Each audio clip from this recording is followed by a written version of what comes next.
Welcome back to another segment of Behind the Scenes of the Waltons. Today I'm going to be talking about the episode from Season 5, The Inferno, about the explosion of the Hindenburg. If you're enjoying these, please do like and subscribe. Hit the notification bell if you'd like to know when I post another one. The Inferno episode was quite an undertaking for a show like the Waltons, which shot in 6.5 days, which sounds like a lot of time, but it's really not when you break down everything that had to happen. Our production assistant, John Dayton, has been kind enough to share some video commentary with you today as well. Hi everybody, hi Judy. Thank you for asking me to share with you guys. I took a look at the episode and oh my gosh, there's so many memories. It was really special. John Boy has submitted a sample of his writing for a contest, which he finds he has won. And his prize is an opportunity to go and cover the arrival of the Hindenburg and to cover that story in terms of the passengers, interviewing them, the experience. So he's very excited to head off to New Jersey to cover this big international event. The subplot of this episode really involves Curt and Mary Ellen. Curt is struggling with never having time alone with his new wife as members of the Walton family keep dropping by unannounced. And Mary Ellen can't quite find a way to say no to any of her siblings or family, feeling that nothing has really changed for her. They're still her family. She loves them.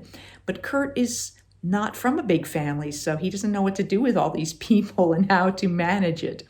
He even finds himself having to doctor Jim Bob's peacock Rover, who has a splinter.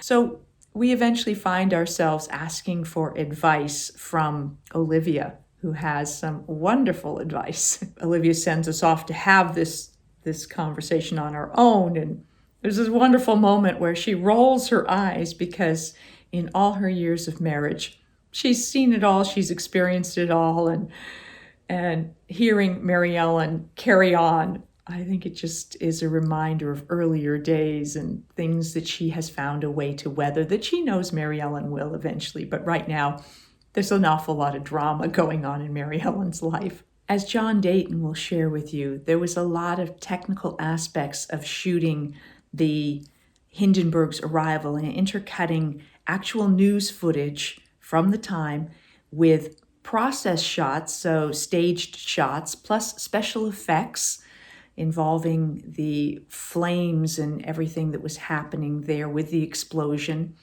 They moved around to locations, and then they were also at times on the studio lot, creating different areas where John Boy was supposed to be on his trip. And John Dayton himself gets an opportunity to make a little cameo appearance. So I now give you John Dayton. The whole thing started with a beautiful script by Rod and Claire and direction by Harry Harris. But the script posed a real challenge to shoot on our schedule. I mean, there were multiple sets. As I recall, there were over 20. The hangar for the Hindenburg, which was down in Tustin. Drive-by shots there at the Marine Air Corps station of John Boy and the reporter arriving. Nothing close. The close stuff we did of the arrival was at the mill, I think. The actual arrival of the Hindenburg with Richard, that was done with life-size process.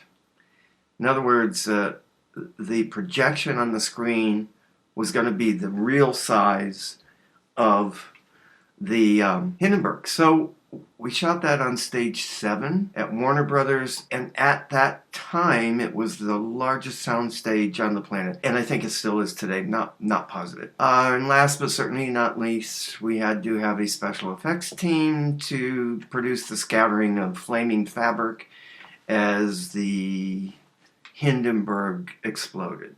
As we sat up on the stage, or stage 7, I was surprised to see that the special effects team planned to stand on ladders, dip pieces of torn blue jeans in kerosene, light them, and tossed them down on Richard as the Hindenburg exploded. Well, that troubled me, but not Richard. Like the consummate pro he was, he soldiered on. I mean, watch that scene. That's real fire landing on Richard. That's real soot on his face. The newsreel footage of the Hindenburg had long ago passed into public domain, so there were no issues regarding licensing. Again, watching the episode last night, I could clearly see the scratches and dirt embedded on the footage. But in the mid-70s, television was still analog and screens were measured in inches, not feet, so we got away with it.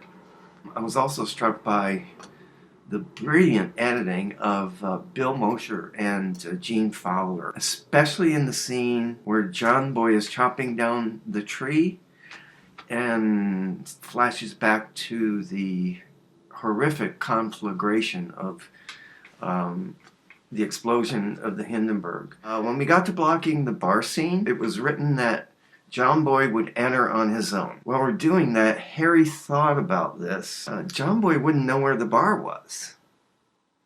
So he pointed at me and said, "Get a bellboy suit on and put it on fast. You're going to show John Boy to the bar." And so I did. Fun. There's so much to say about this episode. We had lots of fun. In order to keep this from becoming Gone with the Wind, I am going to take my exit now. And thank you all. Thank you, Judy. And all of you who continue to watch 44 years and 6 months after we put the Inferno on film. I was lucky to have been a small part of the Waltons, and that work is, to me, the most cherished of all the work I've ever done in the industry, and I'm proud of it. John Dayton also made his own little cameo, as he makes reference to. Here he is, guiding John Boy into the bar.